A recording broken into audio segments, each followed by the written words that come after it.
sure anymore what's the right way. Can't you hear my voice? I know I must perform my choice, cause the broken days never come back. But sometimes I imagine we could have had different days if I had met you at another time and place. Is there an end? How far can we go to stop? It's a cruel fate. I miss the peaceful days every night. I just wanna need you, but everything went wrong. Did you expect it is time to say goodbye? Goodbye.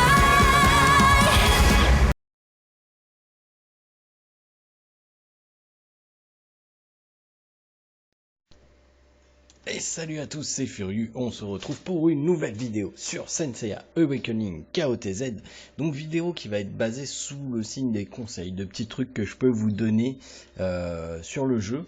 Et notamment sur le nouveau mode PVP, parce que j'ai lu qu'il y avait plein de commentaires en disant que si on n'avait pas Seiya GC ou Shaka Arayashiki, et ben c'était compliqué le mode PVP mêlé.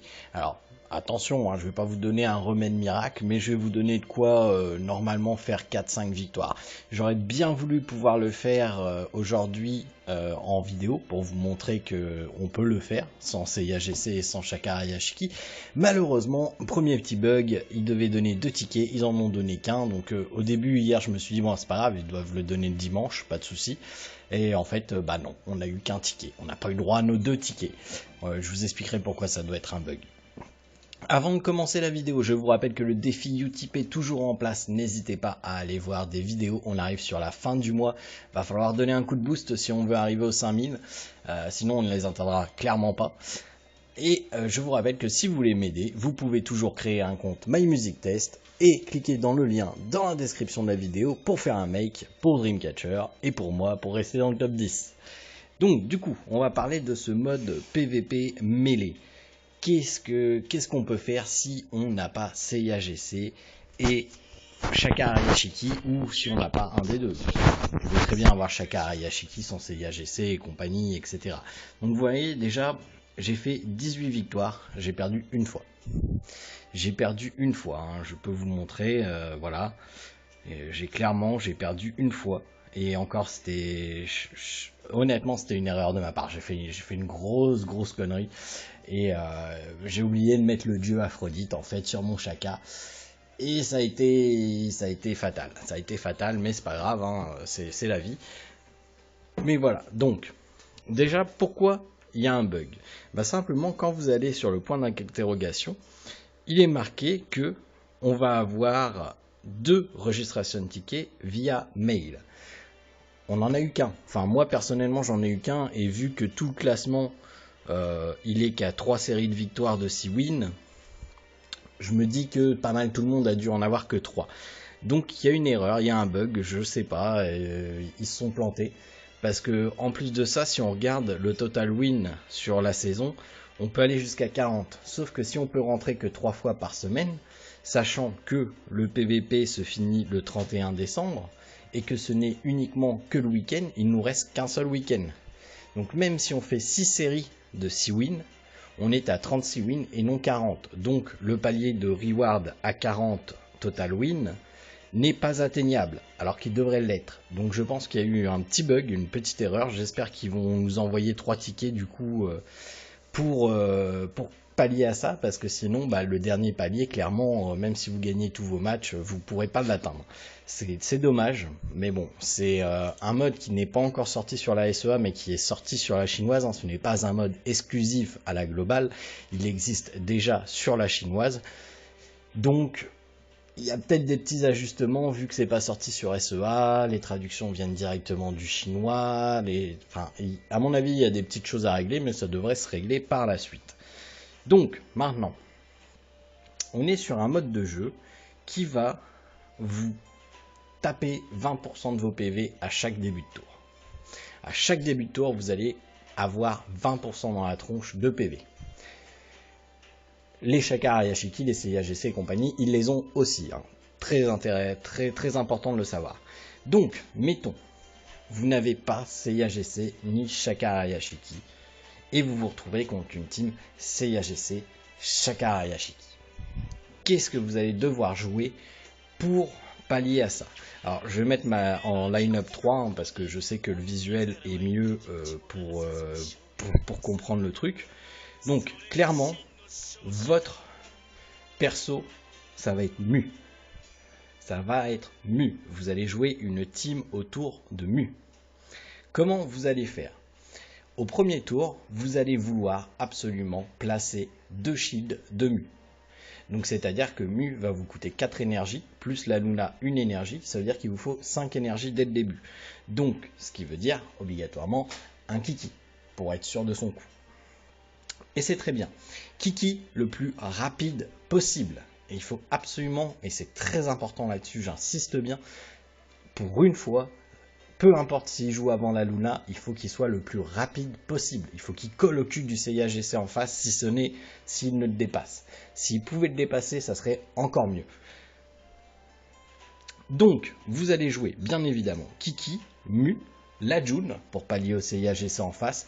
June, également la plus rapide possible. Moi, personnellement, ça va être mon perso qui va passer 80 demain, parce que j'ai envoyé un ban dans une commission au lieu de le sacrifier en 5 étoiles. Donc, du coup, va falloir que j'attende qu'il sorte de la commission pour pouvoir le sacrifier et passer ma June 6 étoiles. Ensuite de ça, donc, vous avez Kiki, vous avez June, vous avez Mu. Bien évidemment, il va falloir jouer la Luna. La Luna va avoir pour but au premier tour de faire un double shield pour Mu. Ensuite, vous allez mettre tout de même, si vous l'avez, une Saori, histoire de protéger des contrôles votre Mu. Parce que le Mu, attention, vous allez jouer un Mu PV, c'est-à-dire que c'est pas un Mu rapide que vous allez vouloir. Vous allez vouloir un Mu avec le max de PV et le max de dégâts du coup, vu que les shields dépendent des PV et que les dégâts dépendent des dégâts infligés sur le shield. Vous avez ça. Maintenant, le dernier, j'ai envie de dire, libre à vous. Vous pouvez mettre un DPS. Moi, je vous conseille, honnêtement, sachant que de toute manière, vous allez avoir besoin au premier tour de 4 énergies. Donc, enfin de 5 énergies. Donc ça va vous prendre tout. Ça va vraiment vous prendre tout. Parce que vous avez commencé à 3 énergies, si vous avez bien fait démarrer sur Kiki, plus les 2 énergies de Kiki, vous allez être à 5. La Luna, elle va vous donner donc le double tour sur Mu. Et Mu, ça va en prendre 2. Donc, ce que je vous conseille de faire, et là attention, vous allez me dire, oula, c'est risqué, c'est risqué. La Saori, vous allez lui mettre Rock. Pourquoi Rock? Vous rendez la Saori la plus rapide possible. Saori est un perso qui est très rapide de base. Donc vous allez la rendre la plus rapide possible. Le but étant qu'elle passe devant. Là, c'est pas seté correctement, parce que je n'ai pas mis ses runes vitesse. Je suis même pas sûr qu'elle soit runée correctement, là, ma Saori. Mais vous la rendez plus rapide que la June pour pouvoir faire proc le Rock. Vous pouvez également, si vous n'avez pas Saori, c'est dommage parce que ça va vous rendre un petit peu plus sensible au contrôle, bien que vous allez voir avec la technique que je vais vous donner, normalement vous passez easy. Si vous n'avez pas Saori, vous pouvez prendre un autre perso rapide, par exemple Misty qui est très rapide, et le mettre en Rock. Voilà, c'est peu importe, vous trouvez un perso qui va être plus rapide que votre June. C'est pas grave si votre June n'est pas super rapide. D'accord, clairement, c'est pas grave. Le but, c'est que le Mu survive. Le Mu, il faut qu'il survive. Alors, attention, vous avez toujours la RNG. C'est-à-dire que je l'ai vécu ce soir en Galactic Duel. Vous pouvez avoir un Célia déterminé qui va focus votre Mu pendant 3 attaques et qui va le tuer. Ça arrive. Ça, j'ai pas de contre ça. Désolé, hein, mais clairement, de toute manière, probablement que votre June va jouer après le Kiki et après un Yoga Pog ou après une Luna ou après un Shakara Yashiki rapide. Et à ce moment-là, désolé, mais s'il focus 3 fois d'affilée votre Mu a beau avoir des PV, et à un moment donné, il va pas résister. Donc, hormis ce cas de figure-là, Mu devrait résister au moins le tour 1. D'accord ? Suite à ça, le dernier que vous pouvez mettre, parce qu'au deuxième tour, vous n'aurez plus besoin que de 2. Vous pouvez mettre un DPS de zone. Alors, soit vous avez Shakara Yashiki, Mais si vous l'avez pas, vous pouvez très bien le remplacer par Saga. Vous pouvez très bien le remplacer par Saga. Attention, rappelez-vous, vous perdez 20% à chaque tour. Donc ça veut dire que le mec va être à 60%. Donc ne mettez pas Vulcan Chain sur Saga. Ça sert à rien.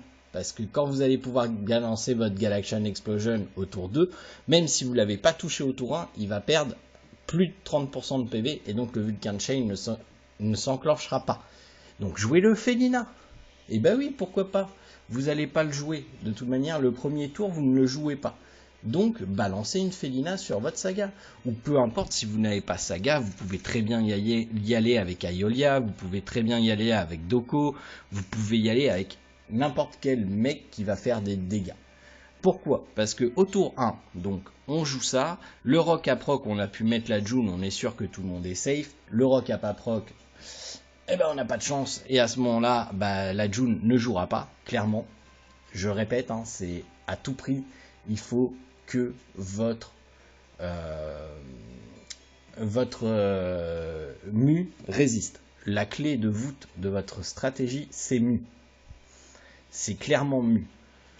Mu, il faut lui mettre le dragon Rising Dragon Teeth, donc la dent de dragon qui va vous permettre d'être sûr de ne pas mourir par la Kala.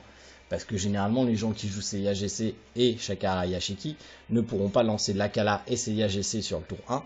Donc, ils vont vous balancer la Kala tour 2. Et il faut résister. Et si le CIA a un peu trop attaqué le mu, ça risque de poser problème. Ça risque de poser problème. Moi, voilà, je jouerai cette compo-là. Donc, premier tour, vous posez vos doubles shields. Alors, soyez intelligents. Posez-les sur, par exemple, le mu et le Saga, parce que concrètement c'est ça que vous allez voir qui survivent. Donc vous les posez sur Mu et Saga. Les shields vont encaisser, et oui c'est là, attention, je vous ai montré dans la précédente vidéo où moi je l'ai fait, les shields encaissent les dégâts, les 20% de dégâts du début du combat.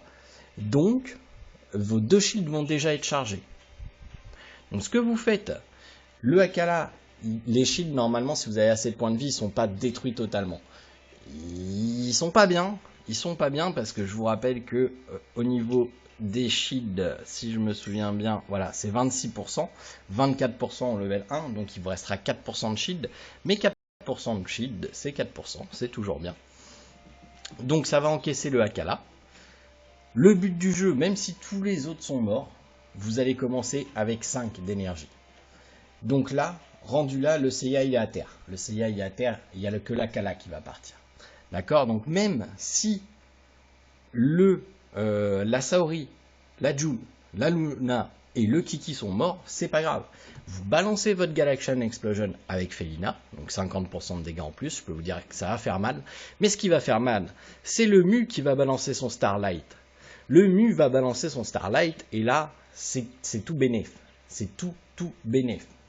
Vous allez faire énormément de dégâts parce que les deux shields auront été chargés et vous allez pouvoir terminer l'équipe adverse. Clairement, si vous jouez ça comme ça, vous allez pouvoir terminer l'équipe adverse. Si jamais le mec en face n'a pas de contrôle, parce que moi par exemple la type Shaka Yashiki CIAGC, elle n'a pas de contrôle. Si le gars n'a pas de contrôle, à ce moment-là vous attendez le tour 2 pour placer votre Aphrodite. Si le mec a un contrôle qui risque de prendre votre mu sous le contrôle, et bien à ce moment-là, vous allez mettre Aphrodite au tour 1. Il faut absolument que tour 1, mu place ses 2 shields. C'est ça le plus important. Que mu place ses 2 shields. Le reste, c'est du bénéf. Si le rock proc et que vous pouvez mettre la liane de June, c'est du bénéf. Si au deuxième tour, le Kiki est encore en vie et que vous pouvez placer un raise sur, je sais pas moi, le Saga par exemple, c'est du bénéf. Mais le plus important, c'est de pouvoir balancer la Galaxian Explosion tour 2 et le Mu tour 2 avec les 2 shields chargés. C'est le plus important. D'accord? Alors, bien évidemment, si vous rencontrez une team de 80 et que vos persos ne sont que 70, au niveau de Saga, Mu et compagnie, vous allez souffrir.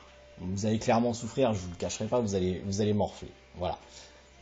Donc, je répète, au niveau des runes, qu'est-ce qu'on met au niveau des runes? Eh bien, c'est simple, on va mettre Mage Fairy sur Kiki, on va mettre Iris sur Luna. On va mettre Iris sur June. On va mettre Rock sur Saori. On va mettre Felina sur le Saga. Et on va mettre Dandragon sur Mu. Ce qui va vous permettre d'avoir une survivabilité certaine au niveau du Mu. Et donc du coup, vous allez pouvoir balancer votre Starlight. Normalement, même si le Seiya focus un peu trop votre Mu, avec la Dandragon, il devrait résister. Il devrait résister. Attention, je ne dis pas qu'il va résister à tous les coups, parce que la Kala derrière va faire très mal, mais il devrait. Maintenant, vous pouvez jouer avec Sobberry aussi, Savonnette, c'est aussi valable. Mais moi je pense que déjà avec une équipe comme ça, vous êtes assez solide pour remporter 4-5 victoires à chaque fois. Clairement. Parce que de toute manière, quand vous perdez, vous rencontrez un bot. D'accord? Donc normalement, vous êtes supposé faire au minimum 3 victoires, ce qui vous rembourse vos 200 diamants, plus vous donne un petit peu de skill tome. Donc n'hésitez pas, c'est un mode qu'il faut faire. Et je pense qu'avec cette équipe-là, vous allez pouvoir gagner contre des équipes Shaka Araya, Seiya GC. De toute manière, la semaine prochaine, rebelote, hein, ça recommence le mode. Donc je testerai cette team-là pour essayer de faire une série de 6 victoires. Et comme ça, on pourra le voir en temps réel. Autre petit conseil concernant ce mode de jeu. N'y allez pas à 13 h. N'y allez pas le samedi à 13 h, les gars. Pourquoi? Parce que tout le monde, tous les motivés du slip et tout, ils vont y être à 13 h le samedi.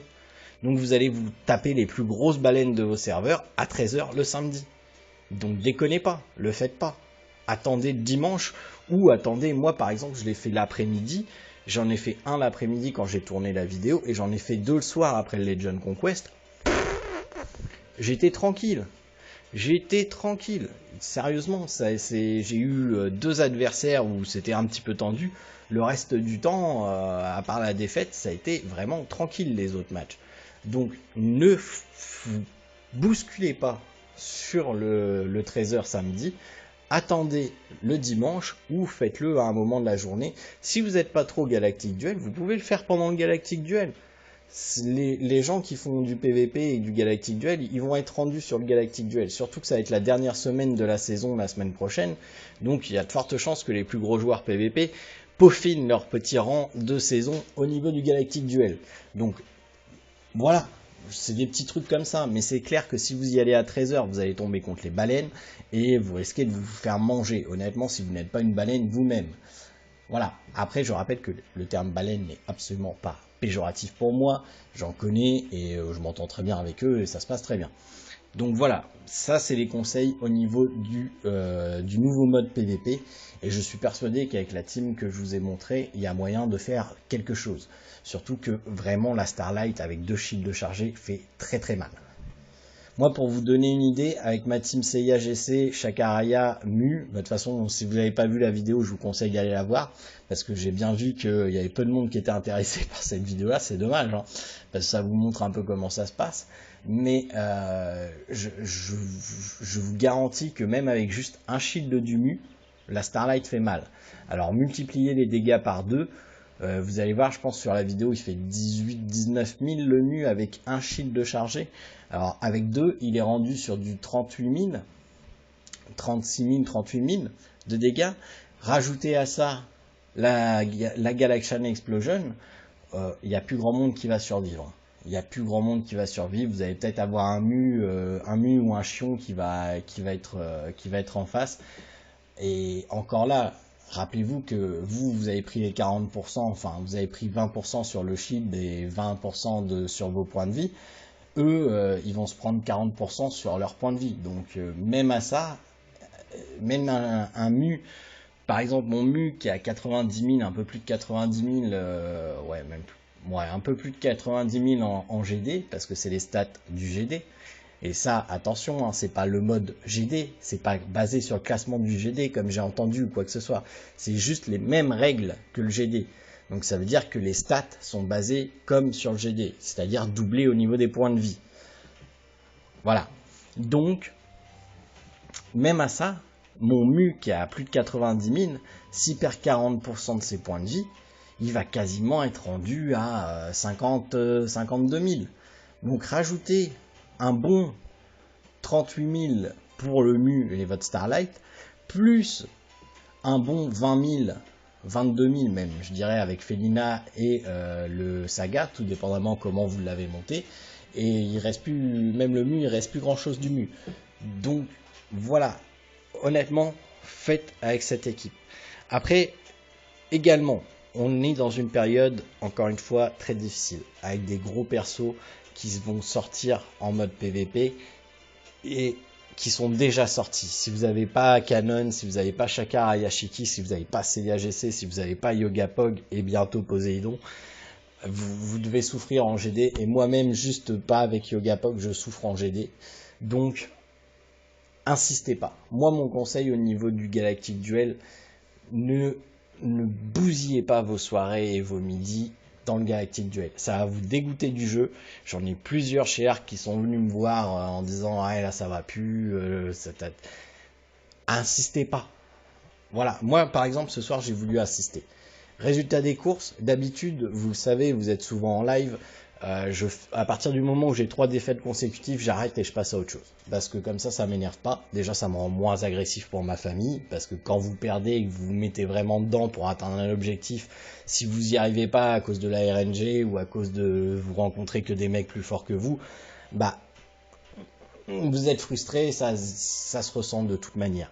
Donc, honnêtement, insistez pas. C'est un jeu, vous dégoûtez pas du jeu pour le Galactic Duel. Ce jeu est juste énorme, il y a tellement de choses à faire, tellement de trucs à faire.